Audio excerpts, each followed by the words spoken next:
This is my first trip to Israel. I've been to the Middle East, a couple times before this, but my first time to Israel. So I'm pretty excited about going over there. I'm kind of a not a history buff, but I enjoy history. So for me, this is one of the historical places in the world, and I get to go there and fight and beat somebody up. So for me, it's actually a pretty neat trip. Training camp, it's the best training camp ever. I'm in the best shape of my life. It's that how was a training camp question is probably one of the dumbest questions in the world, because we tell the truth, it sucked. It blew. Like, who the hell wants to get up every morning, go punch somebody in the head and get up every afternoon and go do it again? This isn't fun. The fun part is the fight. It's not the actual train camp. Train camps are stupid. They suck. They're just a necessity of the ability to be able to go out there and perform at your best. But train camp blows. I hate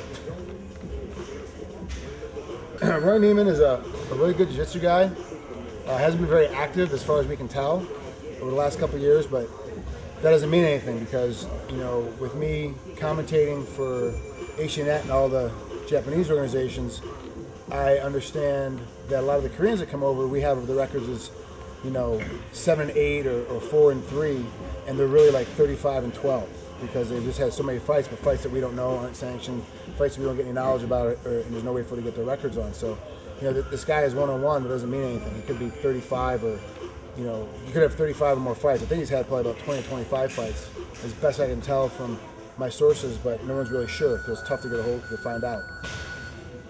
In Israel, MMA is big. It's huge. It's a big deal. It's such a small country, and it's only a little bit larger than the state of Maine.